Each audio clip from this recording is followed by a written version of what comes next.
We're gonna go ahead and replace our driver's side lower control arm rear bushing. It's located right here on the tail end of our front lower control arm. Using our 22mm socket, let's loosen and remove our lug nuts.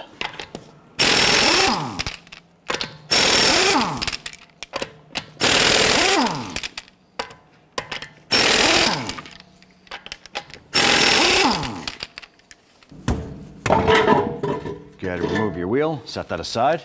We're gonna go ahead and use our 22mm wrench. We're gonna go ahead and loosen and remove the nut on the back side of the lower control arm bushing mount.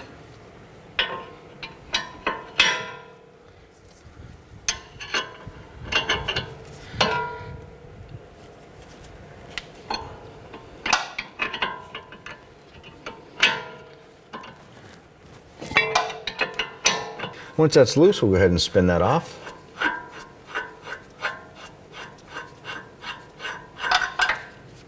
We're going to use a 22mm socket to go ahead and loosen and remove our forward lower control arm bolt here.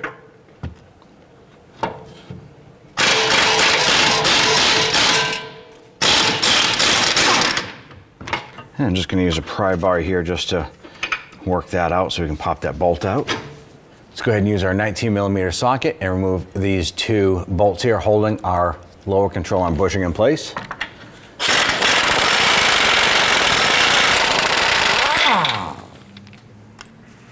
On the top of our rear bushing here, there is one of the bolts on the back here that holds our sway bar bushing in place. That goes through into our rear sway bar bushing. So we're going to use our 14mm deep socket. Use our ratchet. Let's get in here, loosen, and remove that. So we switched over to a swivel head ratchet. Give us a little more room to get around our tie rods here. Here we go. All right, we got that bolt out. Now on the top of our lower ball joint, we have a locking pin. You may have a cotter pin on your particular application. I'm gonna go ahead and use your pliers. I'm going to go ahead and pull this off. Remove your locking pin, set that aside. Now we did soak this down with some rust penetrant prior to tackling this job. I'm going to use a 19mm socket here. I want to go ahead and loosen this nut. Now we're not going to remove it all the way. We're going to use it as a capture nut when we go ahead to separate our ball joint from our knuckle. What we want to do is get this nut probably about to the point where about half of the ball joint studs are in it. And put your finger down inside that nut, you can feel the ball joint stud. So right there is good. You want to go ahead and use your hammer. You want to strike the knuckle. This is going to relieve the pressure on the ball joint here. You want to go ahead and wear eye protection. And if you're going to be using a hammer striking this, ear protection is always well advised.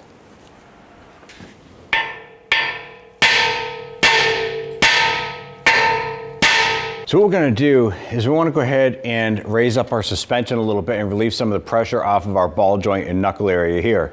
So we're going to go ahead and use our screw jack. We're going to go ahead and raise up the unit here by using our brake rotor.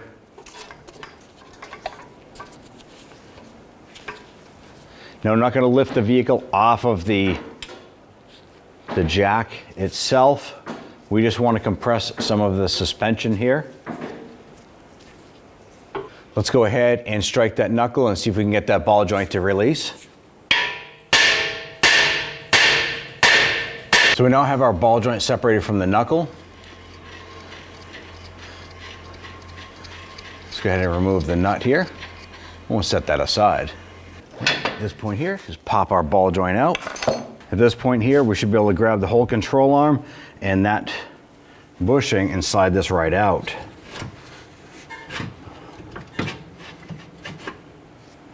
Now that we have our control arm out of the vehicle, let's go ahead and slide our bushing off the shaft here.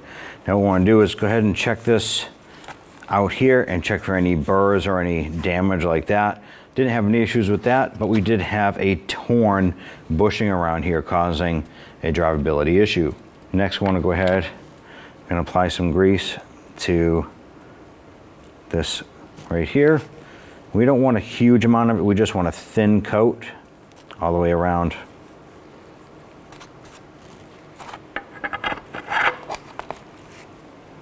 Now our bushing sleeve is a little bit tight on the inside. We're just gonna go ahead and use a socket on here.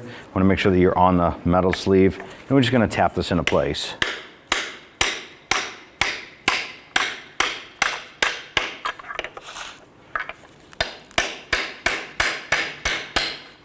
You'll feel it in here at bottom out. You can see this bushing sleeve is right up against the control arm, whereas exactly where we want it. We're going to install the nut on the end here.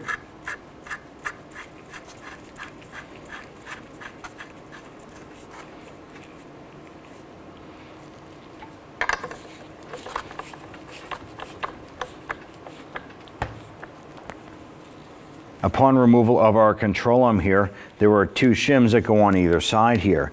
Now you want to pay attention because these are critical. One of these has 2 notches in it. The other one has a single notch. When lining this up, this one here has a single notch, so that makes sense for a single notch sleeve to go on this side here. You pop that on like so. And take this one here that has a double notch, and there's 2 notches on the upper and lower portion. Simply line this up, and you're going to want to go ahead and pop this in.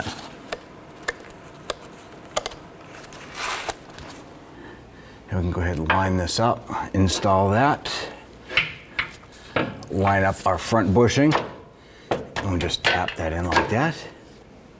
We can then at this point here go ahead and line up our ball joint.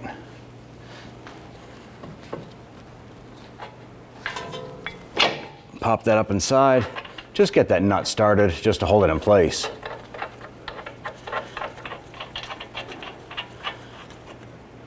Let's go ahead and line up our rear bushing right here. I'm going to tap this in. A couple love taps with a rubber mallet. Pop that up. Let's go ahead and get these bolts started. Now we did run these through the wire wheel machine, clean them up, put some anti-seize compound on those threads. Once we get these bolts threaded in, we're not going to tighten them up yet. We're going to go ahead and install our front horizontal bolt. Now go ahead and pull on your brake system here. Go ahead and get that bolt in. Get that start a few threads. Now that we have all the bolts started here, we want to go ahead and we're going to snug everything down until everything is seated, but we're not going to tighten everything down yet.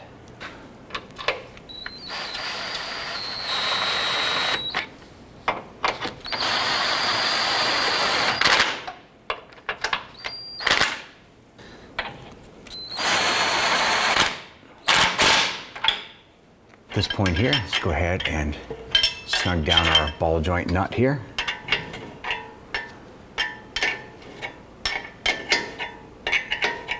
We want to go ahead and tighten down our lower ball joint nut here. And once that's tight, you want to go ahead and torque this down. You want to go ahead and torque it to 80 foot-pounds if you have the availability to do so. In our case here, we're just going to make sure that this is good and tight. I'm going to go ahead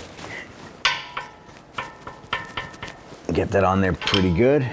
Now what we want to do is make sure that the notch in our castle nut lines up with the notch in the ball joint. Now if you torque this down and the hole doesn't line up with the notch in the castle nut, you want to go ahead and tighten the nut a little bit more till the next notch shows up.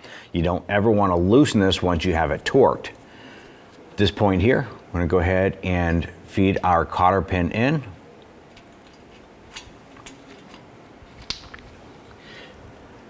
And once it goes in, I'm going to go ahead and bend this cotter pin up and fold that over.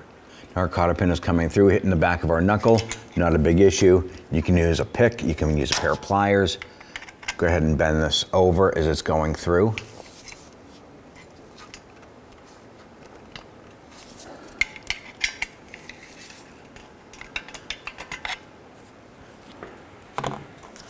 Once it comes through, you can use a pair of pliers and finally fold over the top. We're just gonna fold that top one, and then I'm gonna use my cutters, and I'm just gonna cut off the excess. We're gonna install our last bolt here. This goes in the backside of our sway bar bracket between the control arm bushing bolts here. Let's see if we can get this threaded in. Now we did run this bolt through the wire wheel to clean the threads, and then we put some anti-seize compound on those threads as well. I'm simply going to thread this in as far as I can by hand, and then we'll go ahead and snug that down. All right. Now that we have that snug, we can go ahead and torque down some hardware. Now let's go ahead and torque down that sway bar bracket bolt to 29 foot-pounds. Now at this point here, we're gonna go ahead and put our screw jack underneath our control arm, and we're gonna compress our suspension. We're gonna lift this up just to the point where the vehicle just starts coming off of our lift. In your case here, you're gonna support this here just until the point where it starts coming off of your jack or your jack stands. Let's go ahead and raise this.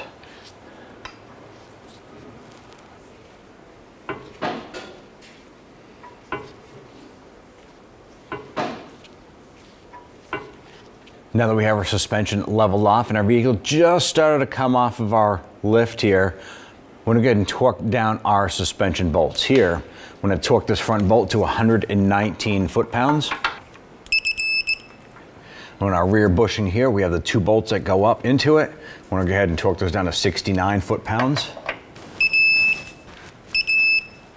Now your rear pivot bolt here, you wanna torque this down to 119 foot-pounds as well. In our case here, we're going to use our wrench. We're going to tighten that down. At this point here, we have everything torqued on our lower control arm. We can now go ahead and lower that suspension, and we'll get that jack out from underneath the control arm. Go ahead and remove your jack and set that aside. Go ahead and install your wheel.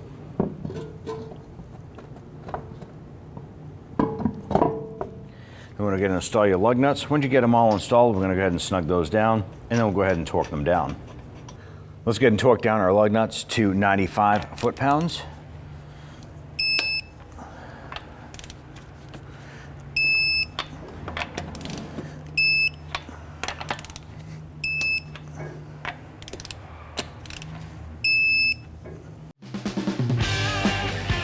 When only the best will do, demand TRQ. The only company that lets you view before you do. TRQ is committed to offering the highest quality aftermarket auto parts that are engineered for peace of mind. Thanks for using and viewing with TRQ.